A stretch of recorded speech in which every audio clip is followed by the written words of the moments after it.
प्रश्नकर्ता ने प्रश्न किया कि हम प्रायः बहुत महापुरुषों को देखें कि बहुत बुरा कष्ट भोगना पड़ता है संतों को, ऐसा क्यों? बड़े बड़े पापी हैं ऐसे, उनको कुछ नहीं कष्ट होता, और संत जो भजन कर रहे हैं उनको बहुत ही कष्ट होता है, ऐसा क्यों होता है? राधे राधे आप सभी को, कैसे हैं आप सभी? स्वागत है आप सभी का हमारे YouTube चैनल में। तो आज की वीडियो में हम जानने वाले हैं कि क्या आपने कभी सोचा है कि संतों के जीवन में इतने कष्ट क्यों आते हैं, जबकि कई पापी लोग सुखी दिखाई देते हैं। श्री प्रेमानंद महाराज जी की सीख के अनुसार इसके पीछे प्रारब्ध, कर्म और भगवान की प्राप्ति का गहरा रहस्य है। आज हम इसी रहस्य के बारे में जानेंगे और समझेंगे संतों का कष्ट, विपरीत परिस्थितियों में हमारी साधना और भक्ति में भाव की प्राप्ति के बारे में। तो अगर आप ये सब जानना चाहते हैं तो वीडियो के अंत तक बने रहिए, और आइए शुरू करते हैं और सुनते हैं हम ये प्रेमानंद महाराज जी का प्रवचन। ऐसा इसलिए होता है, उसके दो कारण होते हैं। पहला तो इतने करुणा में होते हैं कि वो अपने जनों के आगामी प्रारब्ध को देख लिया और वो जान भी नहीं पाया और प्रारब्ध को घसीट कर अपने शरीर पे डाल लिया और भोग लिया। इतना करुणा में हृदय होता है कि अनंत माताओं का हृदय भी उतना करुणा में नहीं होगा। कोई जान नहीं सकता इस बात को। वो देखा कि हमारे अमुक जन पर प्रारब्ध का आक्रमण होने वाला है, तो प्रारब्ध तो मिटाया नहीं जा सकता, भोगा जा सकता है, तो आओ हम भोगने के लिए तैयार हैं, और वो उनके प्रारब्ध को ले लेते हैं। दूसरा, अनंत जन्मों का हिसाब बराबर होना है, भगवत प्राप्ति होनी है। अब आखिरी जन्म है तो जो हिसाब है अनंत जन्मों का, पहाड़ का पहाड़ जमा था, छोटा छोटा भोग भोगते हुए, तो उनको लगता है कि जो संत महात्मा उनको बहुत कष्ट है। बिल्कुल कष्ट नहीं है, केवल प्रारब्ध भोग की लीला। वो दो प्रकार की, एक करुणा करके अपने जनों के प्रारब्ध को ले लेना, एक दूसरा अपने अनंत जन्मों के प्रारब्ध को भोग कर पवित्र होकर भगवान के धाम जाना। दूसरा, जो पापात्मा जन है, उनके जो वर्तमान के पाप हैं और पूर्व के पुण्य उनके काम कर रहे हैं, इसलिए उनको कष्ट नहीं दिखाई दे रहा। लेकिन जब पूर्व का पुण्य समाप्त हो जाएगा, वर्तमान का पाप और पूर्व का पाप लगे, तब उनकी दुर्गति हो जाएगी। तो ऐसे ही जब हम धाम में या नाम जपने में या भक्ति में चलते हैं तो लोग हमारा उपहास करते हैं, लोग हमें कटु वचन बोलते हैं, उनको द्वेष होता है भक्तों से, वो निंदा करते हैं। तो दुर्वाच्यानि सहस्रशा परिभवान नीचै कृतान कोटिशो। यहाँ पर महाराज जी कहते हैं कि संतों का कष्ट हमेशा सामान्य कष्ट नहीं होता। कई बार वे अपने भक्तों के प्रारब्ध को भी करुणा से सह लेते हैं। दूसरा कारण है पुराने जन्मों के कर्म का हिसाब। भगवान की प्राप्ति के मार्ग पर पुराने कर्मों का फल समाप्त होता है।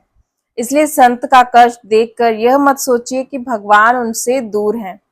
कई बार कष्ट ही साधक को भगवान के और करीब ले जाता है। करोड़ों प्रकार से कोई हमें दुर्वचन कहे तो भी हमको चुप रहना है। क्यों चुप रहना? हमें अपना काम बनाना है।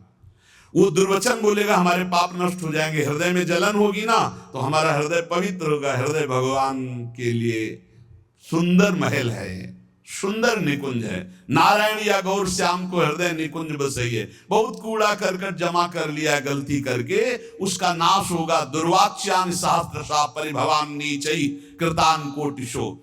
नीच पुरुष द्वारा करोड़ करोड़ प्रकार से तुम्हें कष्ट दिया जाए, गाली दे रहे हैं, निंदा कर रहे हैं, उपहास कर रहे हैं, ऐसा व्यवहार कर रहे हैं जो हृदय को जला रहा है, ए सह जाना, पलट कर जवाब मत देना। बहुत जल्दी तुम्हारा हृदय पवित्र हो जाएगा और तुम सदा सदा के लिए सुखी हो जाओगे, और वो जो बोल रहा है वो दुखी हो जाएगा। उमा क्षमा साप होते भारी। तुम चुप रहो, मत बोलो। भक्षाक्षादनवास कुट्य मिलना दुखान्यलम कोटिशा। हो सकता है कि तुम्हें भोजन आदि की व्यवस्था हो, वास की सही व्यवस्था न हो, गर्मी सर्दी आदि सहनी पड़ रही, चुपचाप सह लो। थोड़े दिन का जीवन है, भगवत प्राप्ति करनी है।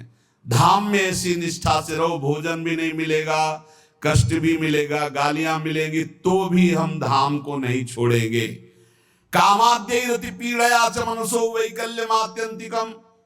अब इतने बड़े भजनानंदी तो नहीं है कि हम काम विजयी हों, तो ये काम आदि दोष हमारे हृदय को जलाएंगे, पीड़ा देंगे, पर हम किसी से कहेंगे नहीं और कोई चेष्टा नहीं करेंगे, सह जाएंगे।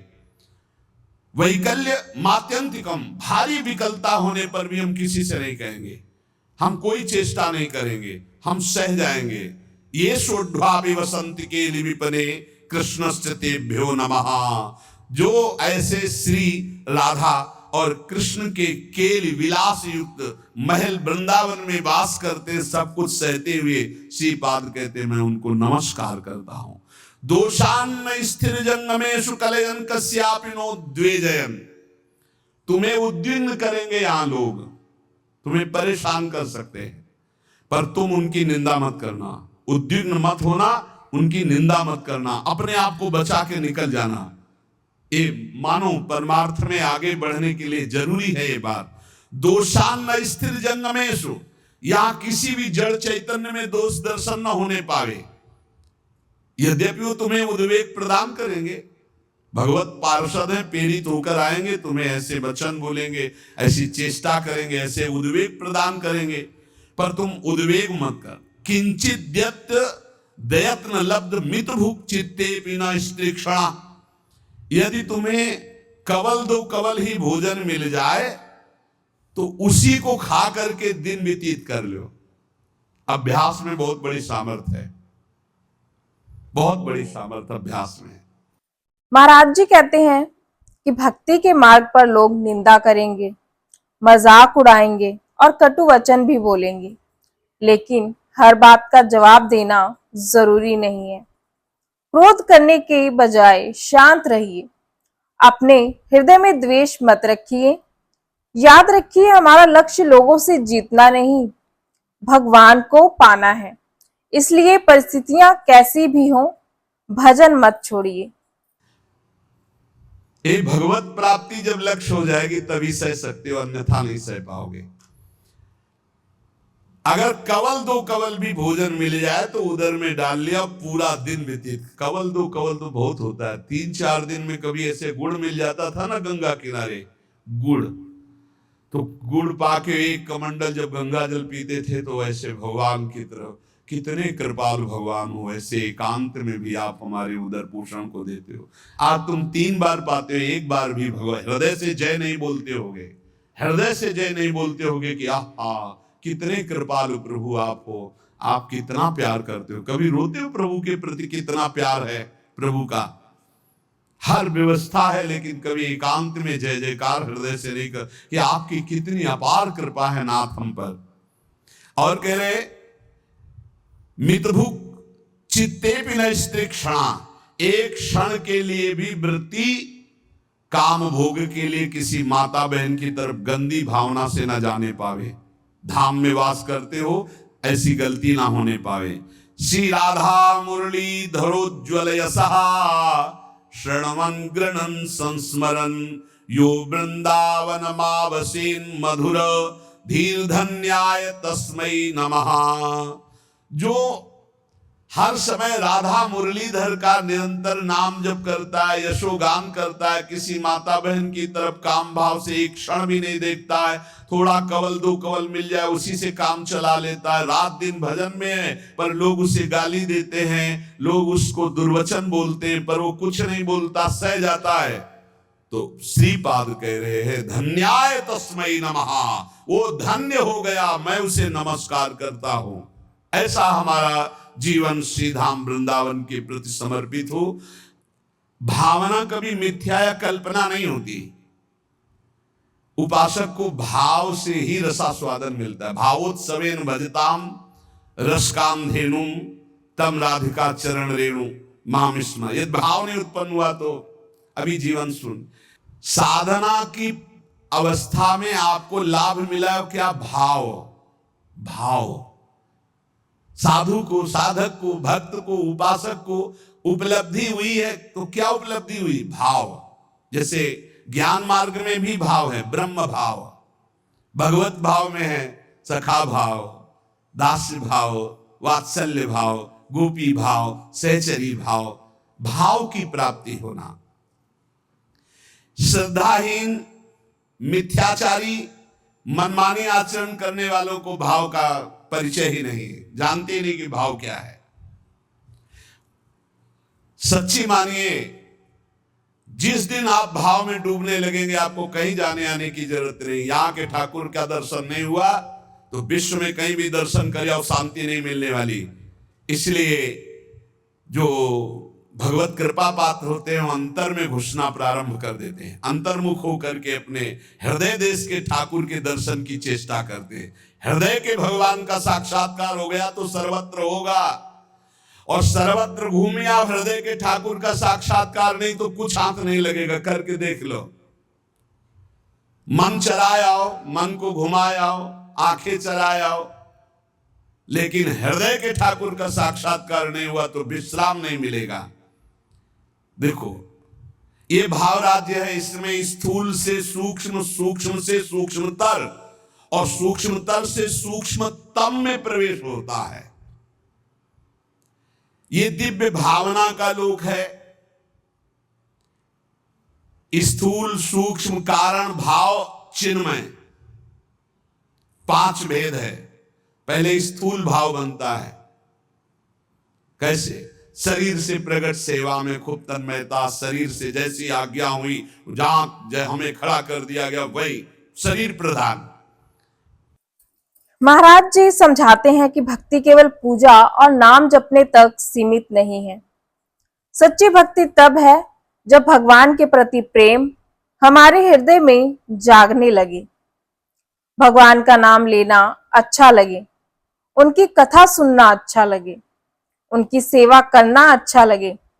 धीरे धीरे भगवान हमारे जीवन का केंद्र बन जाएं, यही भक्ति का भाव है।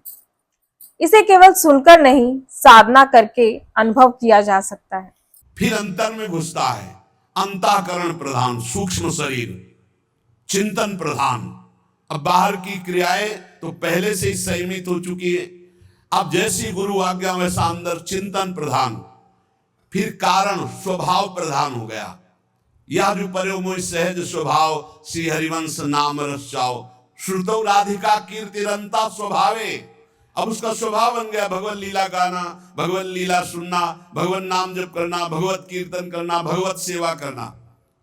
तब प्रकट होता है भाव। स्थूल, सूक्ष्म, कारण, तीनों का परिवर्तन जो कर दे उसका नाम भाव।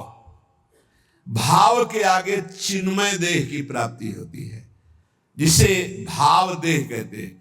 ये बड़ा विलक्षण होता है, न स्थूल होता है, न सूक्ष्म होता है, न कारण होता है, न यातना देह होता है, न देव देह होता है, न स्वाप्निक देह होता है। एक अलौकिक चिन्मय भाव देह है।